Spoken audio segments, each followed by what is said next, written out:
Okay, well, hello everyone. Welcome back. Welcome to the current affairs of 22nd June 2021. Let's have the first one. Which state or UT has launched Ashirvad scheme for education and health of COVID orphans?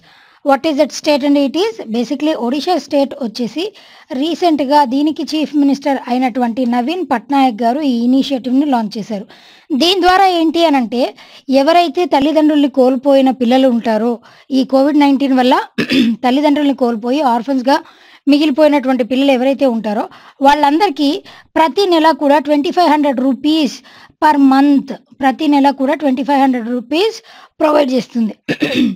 అదేవిధంగా ఇది ఏ age వచ్చేంత వరకు అని అంటే 18 సంవత్సరాలు వచ్చేంత వరకు 2500 rupees provide చేస్తుందండి. దాని తర్వాత కూడా వాళ్ళకి కావాల్సినటువంటి వాళ్ళ యొక్క బాగోగులు కూడా చూసుకునేటువంటి ఎంటైర్ రెస్పాన్సిబిలిటీ వచ్చేసి ఒడిషా స్టేట్ గవర్నమెంటే తీసుకుంది. అదేవిధంగా ఇఫ్ ఇద్దరు పేరెంట్స్ కోల్పోయి అనాథలు అయితే ఆర్ఫన్స్ అయితే వాళ్ళకి 2500 రూపీస్ పర్ మంత్ శాంక్షన్ చేస్తుంది. అలా కాకుండా ఇద్దరు పేరెంట్స్లో ఎవరైనా ఒక మెంబర్ చనిపోయి ఒక మెంబర్ బతికే ఉంటే అప్పుడు మళ్ళీ ఈ డిపాజిట్ చేసేటువంటి అమౌంట్ వేరీ అవుతుంది. అదేవిధంగా ఎర్నింగ్ పర్సనే చనిపోయి సపోజ్ ఇప్పుడు ఫాదర్ చనిపోయి ఎర్నింగ్ పర్సన్ మదర్ మిగిలిపోయారు అని అంటే అలాంటి వాళ్ళకి ఒక అమౌంట్ ప్రొవైడ్ చేస్తారు, లైక్ 1500 రూపీస్ పర్ మంత్ ఇస్తారు. అదేవిధంగా చైల్డ్ కేర్ ఇన్స్టిట్యూషన్స్లో ఉండేటువంటి వాళ్ళకి 1000 రూపీస్ పర్ మంత్ ఇస్తారు. ఈ విధంగా డిఫరెంట్గా ఈ ఆర్ఫన్స్కి ఒడిషా స్టేట్ గవర్నమెంట్ అనేటువంటిది ఈ ఆశీర్వాద్ స్కీమ్ ద్వారా వాళ్ళకి ఫినాన్షియల్ అసిస్టెన్స్ అనేటువంటిది కల్పిస్తుంది. అదేవిధంగా వేరే ఆప్షన్స్ విషయానికి వస్తే ఢిల్లీ యూటీ వచ్చేసి రీసెంట్గా ఢిల్లీ కూడా ఒక ఇనిషియేటివ్ని లాంచ్ చేసిందండి. దీని ద్వారా ఏంటి అని అంటే 25 ఇయర్స్ వచ్చేంత వరకు వాళ్ళకి ప్రతి నెల కూడా 25 ఇయర్స్ వచ్చేంత వరకు 2500 రూపీస్ ప్రతి నెల ప్రొవైడ్ చేస్తుంది. ఎవరైతే ఇట్లా COVID-19 బారిన పడి వాళ్ళ పేరెంట్స్ కోల్పోయి ఆర్ఫన్స్గా ఉంటారో వాళ్ళకి 2500 రూపీస్ పర్ మంత్. అదేవిధంగా ఎప్పటి వరకు ఎంతకాలం అని అంటే 25 ఇయర్స్ ఏజ్ వచ్చేంత వరకు. అదేవిధంగా హిమాచల్ ప్రదేశ్ వచ్చేసి it is providing 1500 rupees per month for the children. ఇది ఏ ఏజ్ వచ్చేంత వరకు అండి అని అంటే 18 సంవత్సరాల వయసు వచ్చేంత వరకు 1500 రూపాయల అమౌంట్ ప్రతి నెల కూడా డిపాజిట్ చేస్తుంది. అదేవిధంగా ఉత్తరాఖండ్ వచ్చేసరికి ఇదెంత ప్రొవైడ్ చేస్తుంది అని అంటే ఈ స్టేట్ వచ్చేసి 3000 రూపీస్ ప్రొవైడ్ చేస్తుంది. ఈ ఉత్తరాఖండ్ ఏ స్కీమ్ ద్వారా ప్రొవైడ్ చేస్తుంది అని అంటే వాత్సల్య యోజన అన్నటువంటి స్కీమ్ ద్వారా 3000 రూపీస్ పర్ మంత్, అది కూడా 21 ఇయర్స్ వచ్చేంత వరకు ఉత్తరాఖండ్ స్టేట్ గవర్నమెంట్ ఈ అమౌంట్ అనేటువంటిది డిపాజిట్ చేస్తుంది. అదేవిధంగా కర్ణాటక వచ్చేసి బాల్ సహాయత స్కీమ్, ఈ స్కీమ్ ద్వారా ఎంత అమౌంట్ ప్రొవైడ్ చేస్తుంది అని అంటే 3500 రూపీస్ ఈ స్కీమ్ ద్వారా ప్రతి నెల కూడా ప్రొవైడ్ చేస్తుంది ఈ ఆర్ఫన్స్ పిల్లలకి. కర్ణాటక స్టేట్ గవర్నమెంట్ వచ్చేసి బాల్ సహాయత యోజన, ఉత్తరాఖండ్ వాత్సల్య యోజన, అదేవిధంగా ఢిల్లీ యూటీ వచ్చేసి 2500, హిమాచల్ ప్రదేశ్ 1500 రూపీస్. అదేవిధంగా ఇవన్నీ కాకుండా సెంట్రల్ గవర్నమెంట్ ఇచ్చేటువంటి మన సెంటర్ ఎంత అమౌంట్ శాంక్షన్ చేస్తుంది అని అంటే ఇలా ఆర్ఫన్స్గా ఉన్నటువంటి పిల్లలకి పిఎం కేర్స్ ఫండ్, ప్రధానమంత్రి citizen assistance relief in emergency situations, ఈ పిఎం కేర్స్ ఫండ్ నుంచి 10 lakh రూపీస్ కార్పస్ అమౌంట్ని వాళ్ళకి 18 సంవత్సరాల వయసు నిండిన తర్వాత వాళ్ళ బ్యాంక్ అకౌంట్స్లో డిపాజిట్ చేస్తుంది 10 lakh రూపీస్ కార్పస్ అమౌంట్ని. క్లియర్ కదండి? Right. Next one, Who among the following has been awarded the prestigious Central European Open University Prize 2021? Who is she? K.K. Shailaja garu. Earlier, she has served as the former health minister of Kerala. కేరళకి రీసెంట్గా elections జరిగాయి కదండి. ఆ elections జరిగిన తర్వాత అసెంబ్లీలో ఉన్నటువంటి ప్రతి ఒక్క ఆ పోర్ట్ఫోలియో ఉన్నటువంటి ప్రతి ఒక్క మినిస్టర్స్ని టోటల్గా ఎంటైర్గా మార్చేయడం జరిగింది.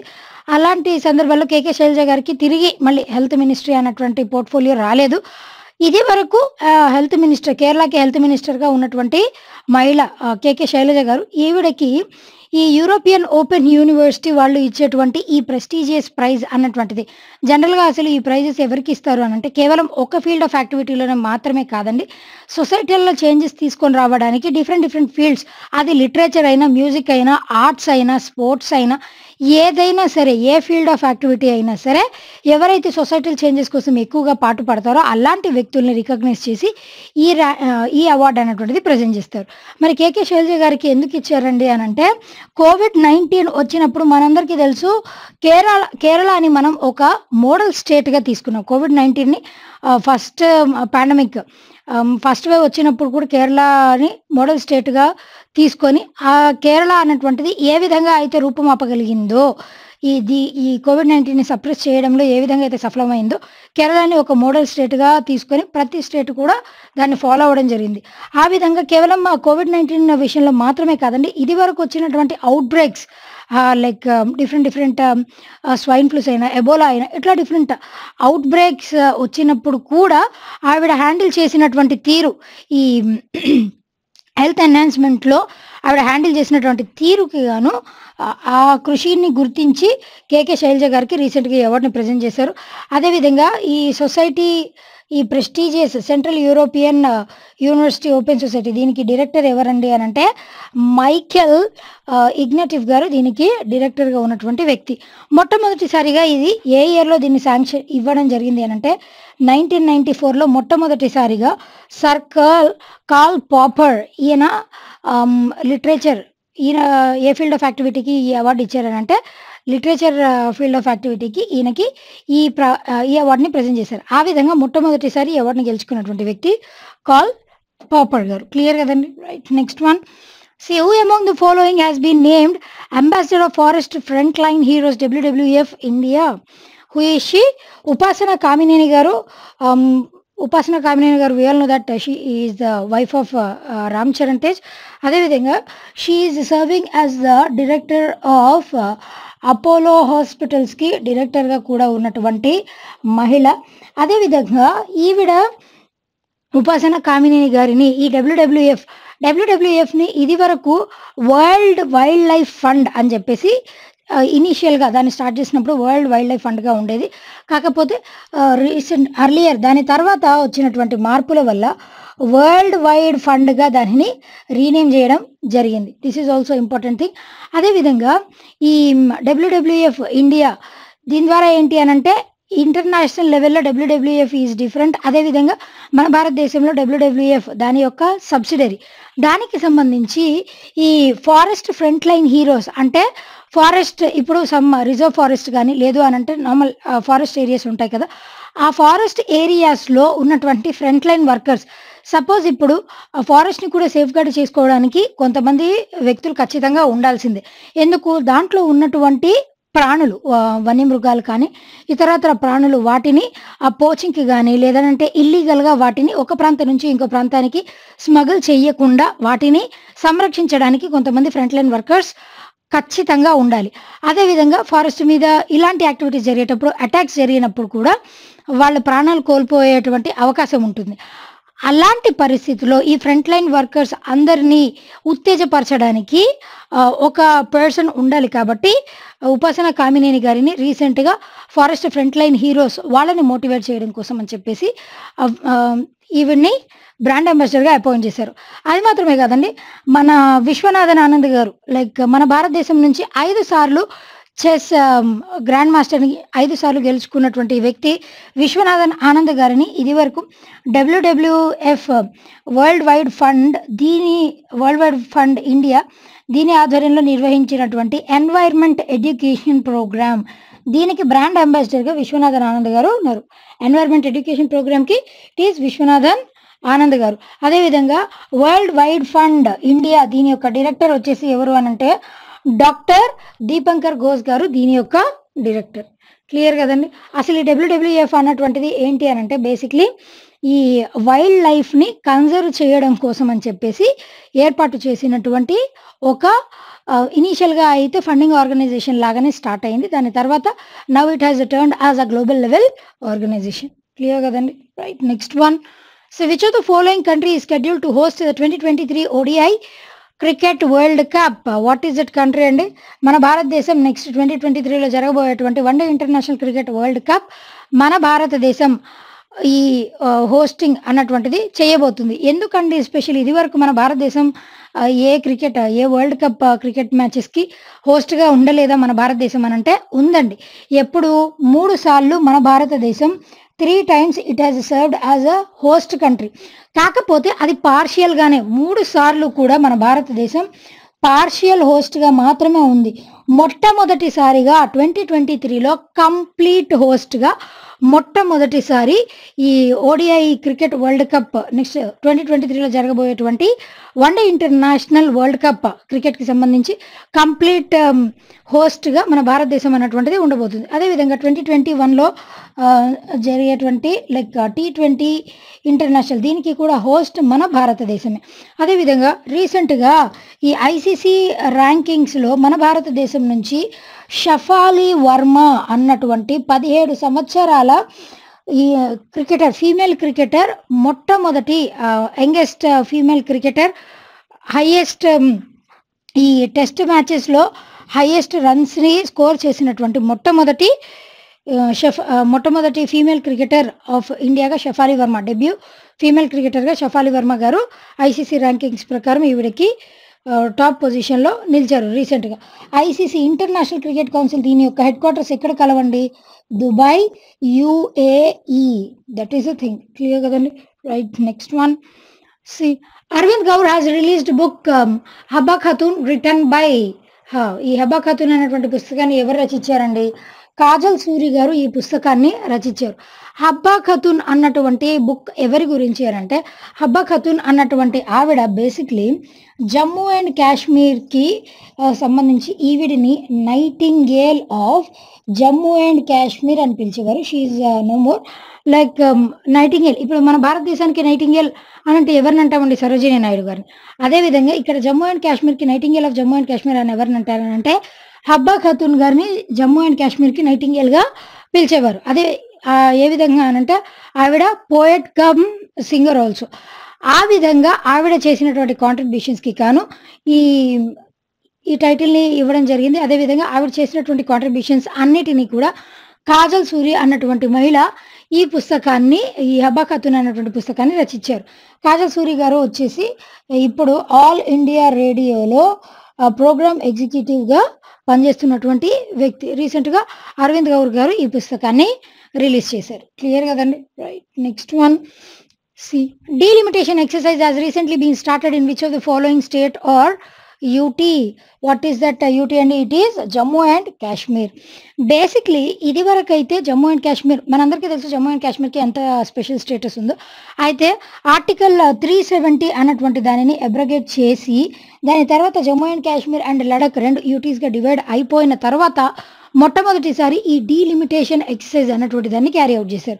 అసలు డీలిమిటేషన్ ఎక్సర్సైజ్ అంటే ఏంటి అని అంటే basically delimitation is nothing but ఒక స్టేట్లో ఉన్నటువంటి అసెంబ్లీ, అదేవిధంగా అసెంబ్లీ కానీ లోక్సభ కానీ దాంట్లో ఉన్నటువంటి సీట్స్, లోక్సభ కానీ అదేవిధంగా అసెంబ్లీ దీని యొక్క సీట్స్ని మళ్ళీ తిరిగి పునరుద్ధరించడం. అంటే ఏ విధంగా అనంటే సపోజ్ ఇప్పుడు సెన్సస్ అనేటువంటిది ప్రతి 10 సంవత్సరాలకు ఒకసారి క్యారీ అవుట్ చేస్తారు. ఒక సెన్సస్ ప్రకారం పాపులేషన్ తగ్గొచ్చు, పెరగొచ్చు. ఆ పాపులేషన్లో వచ్చేటువంటి ఫ్లక్చువేషన్స్కి అనుగుణంగా ఈ లోక్సభలో కానీ అసెంబ్లీ లెవెల్లో కానీ సీట్స్ అన్నటువంటి వాటిని డిసైడ్ చేస్తారు. ఆ డిసైడ్ చేసేటువంటి ఫ్యాక్టర్ని డీలిమిటేషన్ ఎక్సర్సైజ్ అని అంటాం. ఇక్కడ డీలిమిటేషన్ ప్రక్రియ అన్నటువంటిది మన భారతదేశంలో ఇదివరకు ఒకసారి జరిగింది. మళ్ళీ జమ్మూ అండ్ కాశ్మీర్లో ఇప్పుడు రీసెంట్గా దీనిని క్యారీ అవుట్ చేస్తున్నారు. లైక్ ఈ ఆర్టికల్ 370 అన్నటువంటిది 370 అబ్రగేట్ అయిపోయిన తర్వాత జమ్మూ అండ్ కాశ్మీర్ ఒక యూటీగా ఏర్పాటు అయిన తర్వాత డీలిమిటేషన్ ఎక్సైజ్ అన్నటువంటి దానిని రీసెంట్గా దీనిలో క్యారీ అవుట్ చేశారు. క్లియర్ కదండి? Right. Next one, C who has been recently appointed as chief justice of Allahabad high court. Who is he? Is justice Munishwarnath Bhandari. Justice Munishwarnath Bhandari garu he is acting. ఇప్పుడు యాక్టింగ్ చీఫ్ జస్టిస్‌గా justice Munishwarnath Bhandari garu acting chief జస్టిస్‌గా ఉన్నారండి. ఈయన ఎవరి ప్లేస్‌లో appoint అవ్వబోతున్నారనంటే జస్టిస్ సంజయ్ యాదవ్ గారు. ఈయన ఈ జూన్ 25థ్ ఈయన రిటైర్ అయిపోబోతున్నారు. ఆయన ప్లేస్‌లో భండారి గారు ఇప్పటికి ప్రస్తుతానికైతే యాక్టింగ్ చీఫ్ జస్టిస్‌గా ఉన్నారు. ఆయన తర్వాత నెక్స్ట్ జూన్ 26థ్ నుంచి ఈయన అలహాబాద్ హైకోర్టుకి చీఫ్ జస్టిస్‌గా ఉండబోతున్నారు. అదేవిధంగా ఈ హైకోర్ట్ చీఫ్ జస్టిస్ వీళ్ళ యొక్క రిటైర్మెంట్ ఏజ్ వచ్చేసి ఎన్ని ఇయర్స్ ఉంటుందనంటే 62 ఇయర్స్ అండి. అదే supreme court chief justice of India అయితే 65 ఇయర్స్. వీళ్ళని అపాయింట్ చేసేది ఎవరు అనంటే ప్రెసిడెంట్ అపాయింట్ చేస్తారండి. అదేవిధంగా వీళ్ళు రెసిగ్నేషన్ ఇవ్వాలి అన్నా కూడా ప్రెసిడెంట్‌కే రెసిగ్నేషన్ ఇవ్వాల్సి ఉంటుంది. అదేవిధంగా వేరే ఆప్షన్స్ విషయానికి వస్తే ఎన్వి రమణ గారు వచ్చేసి రీసెంట్‌గా మన భారతదేశానికి 48th చీఫ్ జస్టిస్ ఆఫ్ ఇండియాగా ఎన్వి రమణ గారిని అపాయింట్ చేశారు. In place of S A Bobde గారి ప్లేస్‌లో ఆయన్ని అపాయింట్ చేశారు. అది మనందరికీ తెలిసిందే. అయితే జస్టిస్ హిమా కోహ్లీ గారు వచ్చేసి తెలంగాణకి మొట్టమొదటి తెలంగాణ హైకోర్టుకి మొట్టమొదటి ఫీమేల్ చీఫ్ జస్టిస్‌గా జస్టిస్ హిమా కోహ్లీ గారు అపాయింట్ అయ్యారు. క్లియర్ కదండి. Right. Next one. Who has virtually inaugurated toycathon 2021 grand finale? Who are those? Smriti Irani garu and Sanjay Dhotre garu. Smriti Irani garu she is the ministry of textiles. అదేవిధంగా she is the union minister for women and child development. ఈ రెండు మినిస్ట్రీస్కి కూడా మినిస్టర్గా పనిచేస్తున్నటువంటి వ్యక్తి స్మృతి ఇరానీ. అదేవిధంగా సంజయ్ ధోత్రే గారు వచ్చేసి he serving as the ministry of state for education. Basically ఈ టాయ్‌కథాన్ 2021 గ్రాండ్ ఫినాలే అన్నటువంటిది దీనిని ఏ మినిస్ట్రీ ఆర్గనైజ్ చేస్తుంది అనంటే ministry of education along with 5 other ministries. 5 ministry of ఎడ్యుకేషన్‌తో పాటు ఇంకొక 5 ఇతరత్ర మినిస్ట్రీస్ ఆధ్వర్యంలో ఈ టాయ్‌కథాన్ అన్నటువంటి గ్రాండ్ ఫినాలే ఈవెంట్ జరుగుతుంది. దీని ద్వారా ఏంటి అనంటే మన భారతదేశం $100 మిలియన్ ఈ టాయ్స్ ద్వారా $100 మిలియన్ ఎకానమీని జనరేట్ చేయాలి అన్నటువంటి ఉద్దేశంతో దీనిని ఇంట్రడ్యూస్ చేశారు. అదేవిధంగా ఇంకొక ఫ్యాక్ట్ విషయానికి వచ్చేసరికి ఏంటి అనంటే 85% మన భారతదేశంలో కిడ్స్ యూటిలైజ్ చేసేటువంటి ప్రతి టాయ్స్‌లో 85% టాయ్స్ అన్నటువంటి ఇంపోర్ట్ చేసుకొని యూటిలైజ్ చేస్తున్నటువంటి టాయ్స్ అట. మన భారతదేశంలో మ్యానుఫ్యాక్చర్ అయ్యేటువంటి టాయ్స్ కంటే 85% టాయ్స్‌ని మనం ఇంపోర్ట్ చేసుకొని వాడుకుంటున్నాం. అది కూడా they are made up of plastic. వీటి ప్లేస్‌లో మనం రెన్యూబుల్ సోర్స్ ఆఫ్ ఎనర్జీ నుంచి ఈ ప్లాస్టిక్ కాకుండా వేరే ఇతరత్ర మెటీరియల్‌తో రెన్యూబుల్ సోర్స్ ఆఫ్ ఎనర్జీతో ఈ టాయ్స్‌ని మ్యానుఫ్యాక్చర్ చేయడం కానీ, అదేవిధంగా మన భారతదేశంలో డిఫరెంట్ టాయ్ మ్యానుఫ్యాక్చరర్స్, అదేవిధంగా wooden toy manufacturers, GI tag వచ్చినటువంటి టాయ్ మ్యానుఫ్యాక్చర్ కంపెనీస్ చాలా ఉన్నాయి. అలాంటి వాటన్నిటికీ చేయూతనివ్వాలి అన్నటువంటి ఉద్దేశంతో ఈ గ్రాండ్ ఫినాలే అన్నటువంటి దాన్ని వర్చువల్‌గా వీళ్ళు ఇనాగ్యురేట్ చేశారు. క్లియర్ కదండి. Right. Next one. which city has been named as the world's most expensive city for foreign workers 2021 by Mercer? What is that city? And it is Ashgabat, Turkmenistan. Central Asian country అయినటువంటి టర్కమెనిస్తాన్ దీని యొక్క capital అయినటువంటి యాష్గాబట్ ఈ city వచ్చేసి most expensive city. Mercer అన్నటువంటిది ఏంటి అనంటే basically ఈ Mercer is nothing but that is analytical company and consultancy firm. This is one of the consultancy firms. ఈ Mercer అన్నటువంటి కన్సల్టెన్సీ ఫర్మ్ ప్రతి సంవత్సరం కూడా ఈ మోస్ట్ ఎక్స్పెన్సివ్ సిటీస్ అన్నటువంటి ర్యాంకింగ్స్ని ఏ విధంగా ఇస్తుంది అనంటే కాస్ట్ ఆఫ్ లివింగ్ని బేస్ చేసుకొని ఈ ఇండెక్స్ని ఇస్తుంది. కాస్ట్ ఆఫ్ లివింగ్ అంటే ఏంటండి? మనం ఏదైనా ఒక సిటీలో ఉన్నప్పుడు ఆ సిటీలో ఉండడానికి కావాల్సినటువంటి ఇల్లు కానీ దాని యొక్క రెంట్, అదేవిధంగా మనకి నెలకి సరిపడా మన ఎక్స్పెన్సెస్ వాటిని కాస్ట్ ఆఫ్ లివింగ్ అని అంటాం. వాటిని బేస్ చేసుకొని ఉండే వాటిని ఆ ఫ్యాక్టర్స్ని కాస్ట్ ఆఫ్ లివింగ్ ఫ్యాక్టర్స్ అని అంటాం. ఆ ఫ్యాక్టర్స్ని బేస్ చేసుకొని ఈ ర్యాంకింగ్స్ అనేటువంటివి ఇస్తారు. గత సంవత్సరం 2020లో అయితే టర్కమెనిస్తాన్ ఈ యాష్ గ్యాబట్ అన్నటువంటిది 2వ స్థానంలో ఉంది. ఇప్పుడు ఫస్ట్ ప్లేస్కి వెళ్ళిపోయింది. 2వ స్థానంలో మరి ఏది ఉందండి అని అంటే హాంకాంగ్. ఈ హాంకాంగ్ విషయానికి వచ్చేసరికి ఇక్కడ ఒక విషయం తెలియాల్సిందండి. హాంకాంగ్ ఇది వరకు once upon a time like అది బ్రిటిష్ అండర్లో ఉంటుండేది. కాకపోతే ఇప్పుడు ఆఫ్టర్ 1997 నుంచి 50 సంవత్సరాల వరకు 50 ఇయర్స్ వరకు ఇది ఇండిపెండెంట్ కంట్రీగా సావరెన్ కంట్రీగా ఉంటుంది. దాని తర్వాత మళ్ళీ చైనా కంట్రీ అన్నటువంటిది టేక్ ఓవర్ చేయొచ్చు. దాని తర్వాత ఇంకొన్ని పరిణామాలు చోటు చేసుకోవచ్చు. 1997 కంటే ముందు ఈ బ్రిటిషర్స్ ఈ యూకే వాళ్ళ ఆధ్వర్యంలో ఉంది కాబట్టి వాళ్ళ ఆధ్వర్యంలో ఉండేది. వాళ్ళు వెళ్ళిపోయిన తర్వాత వీళ్ళకి కంప్లీట్ అటానమస్ కంట్రీగా డిక్లేర్ చేశారు. అది ఎప్పటివరకు వ్యాలిడ్ అవుతుంది అని అంటే 50 ఇయర్స్ వరకు వ్యాలిడ్ అవుతుంది. ఇప్పుడు హాంకాంగ్కి చైనాకి మధ్య కోల్డ్ వార్ లాగా ప్రతి విషయం ఈ హాంకాంగ్లో జరిగేటువంటి చిన్న చిన్న విషయాలకి కూడా చైనా అన్నటువంటిది స్పందిస్తుంది. ఇంటర్నల్గా ఈ హాంకాంగ్ వాళ్ళ విషయాల్లో స్పందించాల్సిన అవసరం లేదు. కాకపోతే కావాలని చెప్పేసి ఈ చైనా కాన్ఫ్లిక్ట్ రేకెత్తుతుంది. దట్ ఈజ్ ఆ విధంగా హాంకాంగ్ అన్నటువంటిది 1 నేషన్ 2 సిస్టమ్స్గా మనం పేర్కొంటాం. ఆ విధంగా రీసెంట్గా జరిగినటువంటి issue like newspaper public agency అయినటువంటి Apple Daily, Hong Kong based Apple Daily దీంట్లో కూడా చైనా అన్నటువంటిది కల చేసుకుంది. That is a recent issue. ఆ విధంగా హాంకాంగ్ అన్నటువంటిది 2వ మోస్ట్ ఎక్స్పెన్సివ్ సిటీస్ లిస్ట్లో 2వ స్థానంలో ఉంది. అర్లియర్ హాంకాంగ్ అన్నటువంటిది ఫస్ట్ ప్లేస్లో ఉండేది, ఇప్పుడు సెకండ్ ప్లేస్కి పడిపోయింది. థర్డ్ ప్లేస్లో ఏది ఉంది అని అంటే బీరెట్ లెబనాన్. ఇది వరకు లాస్ట్ ఇయర్ వచ్చేసి దీని యొక్క ర్యాంకింగ్ 45th పొజిషన్లో ఉండేది, ఇప్పుడు 3rd పొజిషన్లో ఉంది. 4th ప్లేస్లో ఏది ఉంది అని అంటే జపాన్ వచ్చేసి టోక్యో, జపాన్ క్యాపిటల్ అయినటువంటి టోక్యో 4th ప్లేస్లో ఉందండి. అదేవిధంగా 5th పొజిషన్లో స్విట్జర్లాండ్ క్యాపిటల్ అయినటువంటి జ్యూరిచ్ స్విట్జర్లాండ్ 5th పొజిషన్లో ఉంది. అదేవిధంగా లీస్ట్ పొజిషన్లో ఏది ఉంది అని అంటే లీస్ట్ పొజిషన్లో వచ్చేసి బిష్కేక్ అన్నటువంటి సిటీ లైక్ కిర్గిస్తాన్ క్యాపిటల్ అయినటువంటి బిష్కేక్ అన్నటువంటిది లీస్ట్ అంటే లీస్ట్ ఎక్స్పెన్సివ్ సిటీస్ లిస్టులో ఫస్ట్ పొజిషన్లో ఉంది. లోయెస్ట్ వాటిలో ఫస్ట్ పొజిషన్. అదేవిధంగా సింగపూర్ విషయానికి వచ్చేసరికి సింగపూర్ ర్యాంకింగ్ ఎంత అని అంటే 18th పొజిషన్లో ఉందండి సింగపూర్ అన్నటువంటిది. క్లియర్ కదా? Right. Next one, the last one for today. See, India has signed an MOU, that is Memorandum of Understanding, with which country for cooperation in the field of agriculture and allied sectors. What is that country? And it is Fiji అన్నటువంటి country. దీని యొక్క capital and currency వచ్చేసి ఏమున్నాయండి? Those are Suva and the currency is Fijian dollar. Basically ఈ Fijian అన్నటువంటిది ఈ ఓషానియా అన్నటువంటిది ఉంది కదండి, ఓషానియాలో ఒక కంట్రీ ఫిజీ అన్నటువంటిది. ఈ ఓషానియా అంటే ఏంటి అని అంటే ఇవన్నీ ఐలాండ్ కంట్రీస్ అండి. డూ రిమెంబర్, ఓషానియా అన్నటువంటిది ఐలాండ్ కంట్రీస్. అదేవిధంగా ఈ ఎంఓయు మన భారతదేశానికి సంబంధించినటువంటి union minister of agriculture and farmer welfare అయినటువంటి నరేంద్ర సింగ్ తోమర్ గారు ఈ అగ్రిమెంట్, ఈ మెమరాండమ్ ఆఫ్ అండర్స్టాండింగ్ని వర్చువల్గా దీనిని సైన్ చేశారు.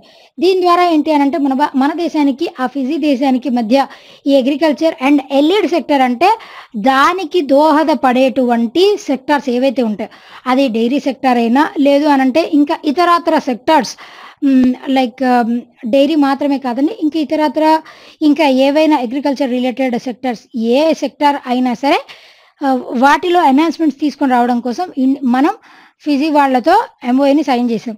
ఈ ఎంఓయూ అన్నటువంటిది ఎంతకాలం పనిచేస్తుందండి అని అంటే 5 years వరకు ఈ మెమరాండమ్ ఆఫ్ అండర్స్టాండింగ్ అన్నటువంటిది ఈ 2 దేశాల మధ్య ఉంటుంది.